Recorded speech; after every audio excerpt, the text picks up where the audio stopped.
If theism were really true, there's no reason for God to be hard to find. He should be perfectly obvious, whereas in naturalism, you might expect people believe in God, but the evidence to be thin on the ground.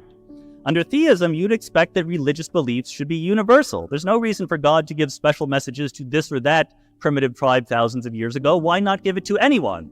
Whereas under naturalism, you'd expect different religious beliefs inconsistent with each other to grow up under different local conditions. Under theism, you'd expect religious doctrines to last a long time in a stable way. Under naturalism, you'd expect them to adapt to social conditions. Under theism, you'd expect the moral teachings of religion to be transcendent, progressive, sexism is wrong, slavery is wrong. Under naturalism, you'd expect that they reflect, once again, local mores, sometimes good rules, sometimes not so good. You'd expect the sacred texts under theism to give us interesting information. Tell us about the germ theory of disease. Tell us to wash our hands before we have dinner.